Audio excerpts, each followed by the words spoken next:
shiidka ay ka cabanayaan dhallinyaradu waxuu qayb ka yahay nolosha imtixaankeeda waxaana la rabaa in lagu sabro maxaa yeelay ilaahay jalla wacala waa isaga yidhi dahara alfasaadu fi lbari waalbaxri bima kasabat aydi nnaas liyudiiqahum bacda aladii camiluu lacallahum yarjicuun waxaa rabbi jalla wacala uu noo tilmaamaya imtixaanka imaanaya waa wax bini aadamku la yimid waxaa marka la raba in laga faa'iidaysto xagga ilaah in loo laabto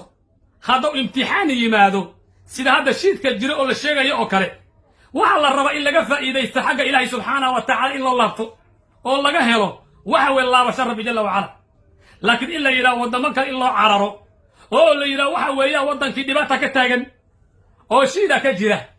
haddowna waxa weeyaan qofkii lagu fududaysto waxaan maqlayo maal dhexdaasa wiil dhallinyaro oo ku haya waxa la yidhi diinta masiixiga qaadan waa lagu daaweynayaa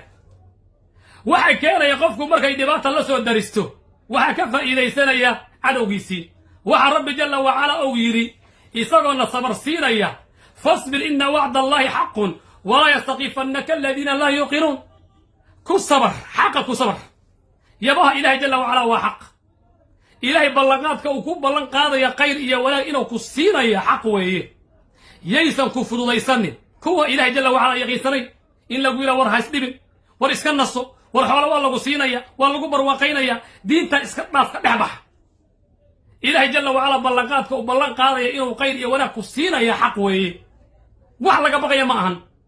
marka ya adiga lagu waxa weeye lagu fududaysan in lagu yidhaha shiidaa ku haya dhaqaalaha lagu siiyo waxbaa lagu qabanaya diinta isaga soo bax qolada anjalka iyo balaayo caabuda ku biir